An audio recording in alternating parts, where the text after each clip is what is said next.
Chers téléspectateurs et téléspectatrices, bonjour et bienvenue à votre émission. Une émission dédiée à l'enseignement à distance initiée par le ministère de l'Éducation nationale et de la promotion civique en collaboration avec le ministère de la Communication et le ministère des Postes de Nouvelles Technologies de l'Information et de la Communication. Cette émission a pour objectif d'aider les jeunes apprenants en cette période de la pandémie du Covid afin qu'ils aient des liens avec les cours. Elle est diffusée à travers les ondes de la radio, de la télévision, mais également sur Internet. Nous allons suivre dans quelques instants un cours de M. Adamou qui porte sur les homonymes grammaticaux. Ce cours est destiné aux élèves de la classe de 3e. Alors, chers apprenants, je vous invite à bien suivre ce cours et surtout prendre bonne note.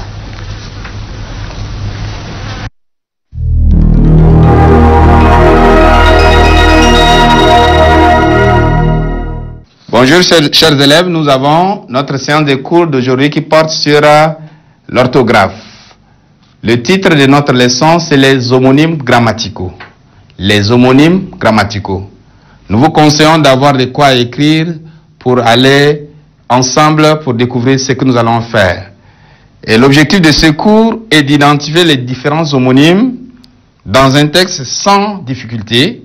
Vous devez aussi utiliser ce cours ou bien les homonymes dans les différentes situations de communication sans vous tromper.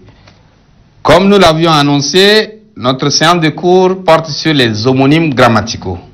C'est quoi des homonymes? Homonyme du mot savant homo qui veut dire même.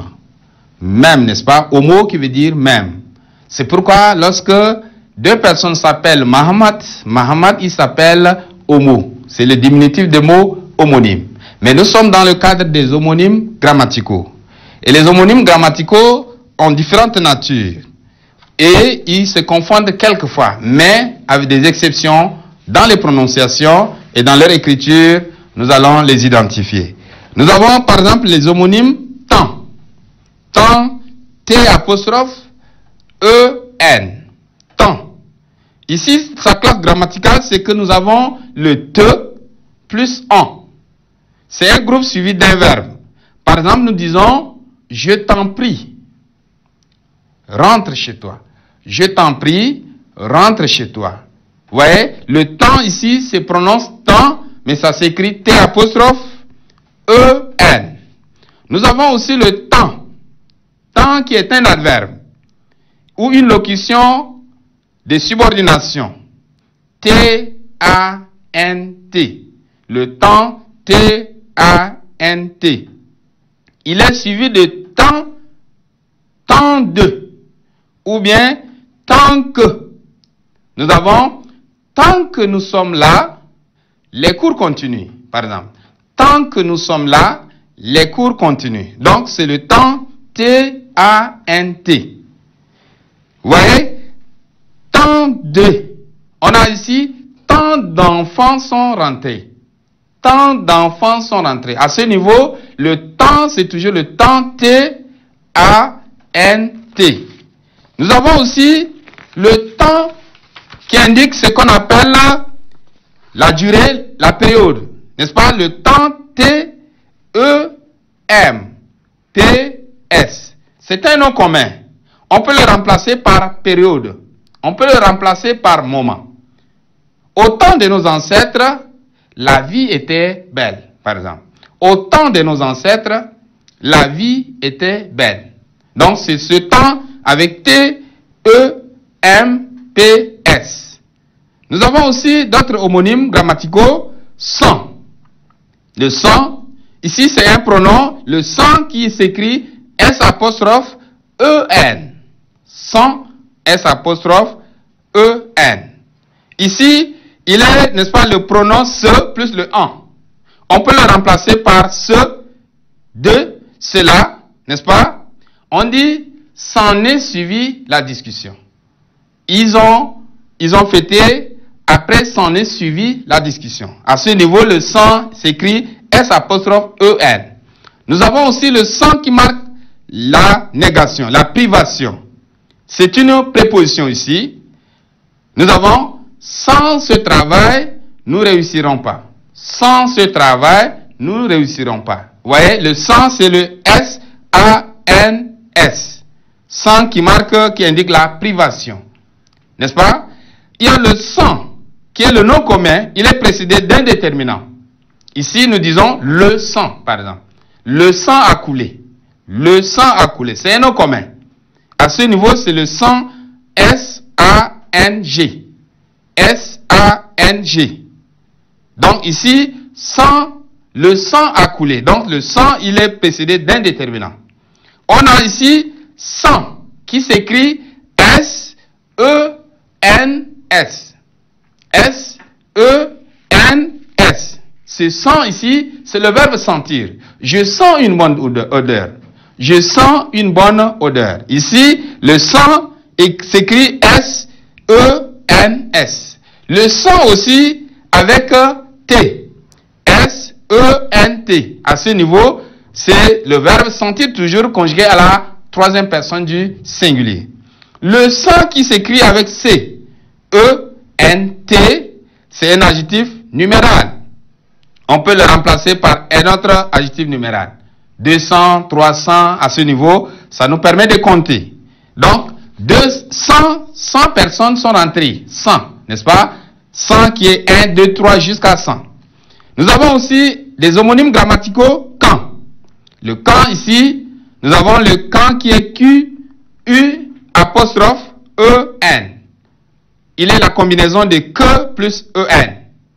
Qu'en est-il de ce qu'on a dit? Qu'en est-il de ce qu'on a dit? Il est suivi, n'est-ce pas, d'un pronom adverbial en, ici. Le quand qui s'écrit avec Q, U, A, N, D. Ici, c'est une conjonction de subordination. On peut le remplacer par lorsque. Lorsque peut remplacer ce quand, qui s'écrit Q, U, A, N, D. Quand je rentrais, j'avais vu mon père. Quand je rentrais, j'avais vu mon père. À ce niveau, le quand s'écrit avec Q, U, A, N, D. Il y a le quand qui s'écrit avec T. Ça, c'est ce qu'on appelle la confusion au quotidien que les élèves rencontrent. Le quand avec T. Le quand avec T est une préposition. Et on peut le remplacer par en ce qui concerne. En ce qui concerne. Par exemple, on dit tu rentres. Quant à moi, je continue le travail. Tu rentres. Quant à moi, je continue le travail. Mais pour faire la remarque ou bien faire la différence entre les deux, comment savoir si c'est le quand avec T ou le quand avec D? Il faut savoir simplement que le quand avec T est suivi toujours de. Retenez bien. Le quand avec T est suivi toujours de. À préposition, quant à moi, je reste et tu rentres. Il est suivi aussi, n'est-ce pas, de O. A-U, simplement. A-U, simplement. Les gens sont rentrés. Quant au voisin, il a continué le travail. Les gens sont rentrés. Quant au voisin, il a continué le travail. Le quand avec, il est suivi aussi, n'est-ce pas, de O au pluriel. A-U-X. A-U-X. Nous allons faire sortir tout le monde. Quant aux enfants, ils vont rester. Ou bien quant aux enfants, le travail continue.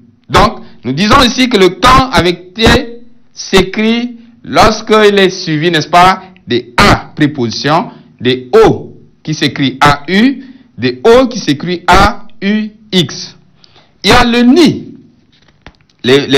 On a ici ce qu'on appelle les homonymes grammaticaux, le ni. Ni conjonction, il s'emploie toujours en double. Ni moi, ni lui. Vous voyez, le ni, ni moi, ni lui. Nous avons aussi le ni qui est le n apostrophe y. C'est un adverbe de négation plus le pronom adverbial. N apostrophe y, adverbe de négation plus le pronom adverbial. Donc, le verbe qui le suit est à la forme négative. Il n'est ni froid ni chaud. Vous voyez, il est ni froid ni chaud. À ce niveau, il y a ce qu'on appelle la négation. Ici, le ni. Il n'y croit pas. Il n'y croit pas à ce niveau.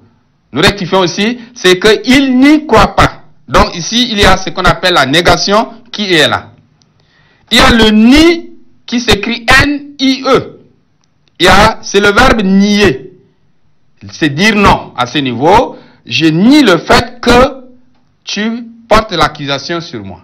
Je nie le fait que tu portes l'accusation sur moi. Donc ici, le ni s'écrit N-I-E. Il y a le la. La ici, qui est le pronom personnel. Lorsqu'il se trouve dans une phrase, il est le pronom personnel. Il est suivi d'un verbe. Je la rencontre souvent, cette fille, par exemple. Je la rencontre souvent, cette fille. Je la. Donc le la ici est un pronom personnel. Donc à ce niveau, il est complément d'objet ici. Le la avec accent grave, c'est un adverbe qui exprime le lieu ou le temps. Nous avons, par exemple, là se trouvaient les enfants. Ici, ce sont les grands. Là se trouvaient les enfants. Il y a aussi, on peut exprimer ça par le temps. À ce niveau, on dit notre action s'est passée bien. Là, ça veut dire ça indique le temps. Le là qui est un apostrophe A, qui est un pronom personnel plus le verbe avoir. On peut le remplacer par l'avait. Il l'a bien compris. Il l'a bien compris. À ce niveau, le là s'écrit l'apostrophe A. Nous avons le là avec S, L-A-S, qui est un adjectif qualificatif, qui signifie fatigué. Fatigué. Je suis là de continuer le travail. Je suis là de continuer le travail. Si c'est une fille, elle est lasse de continuer le travail. Donc, ici, c'est un adjectif qualificatif. Nous avons aussi ce qu'on appelle les homophones grammaticaux. Il y a aussi le quoique. Quoique collé, le quoique qui est séparé. Le premier quoique collé, c'est une conjonction de subordination. On peut le remplacer par bien que. Bien que, ici, nous disons, quoique la vie est difficile, nous allons continuer à nous battre. Quoique la vie est difficile, nous allons continuer à nous battre. Il y a quoique séparé qui est une conjonction de subordination toujours. Ici, on peut le remplacer par quelle que soit la tâche, la chose que. Quelle que soit la chose que. Ici, nous allons dire quoi que tu fasses, nous allons continuer par t'appeler. Quoi que tu fasses. Vous voyez, à ce niveau, quoi que est un autre. Nous avons en résumé, ce que nous devons retenir aussi, nous avons ce qu'on appelle les homographes. Et dans les homographes, ce sont des mots qui s'écrivent de la même manière, mais ne se prononcent pas de la même manière. Donc, homographe. Homo qui veut dire même, graphis qui veut dire écriture. Donc, ici, nous avons couvent, couve. Couvent, couve. À ce niveau, nous avons le couvent qui s'écrit C-O-U-V-E-N. Couve, C-O-U-V-E-N-T. Donc, les poules du couvent couvrent les œufs. Ouais, les poules du couvent couvrent les œufs. Donc, ce que nous devons retenir grammaticalement ou de manière très ramassée, nous avons les homophones grammaticaux. Ils sont divers, de différentes natures aussi, et nous pouvons les retenir. Je vous remercie. Merci, M. Adamou, pour vos amples explications. J'ose espérer que nos élèves ont compris. Et bien, si ce n'est pas le cas, ils peuvent se rendre sur le site web www.educhat.td pour télécharger à nouveau ce cours ou encore nous appeler sur le numéro vers 13 17 pour poser toutes les questions.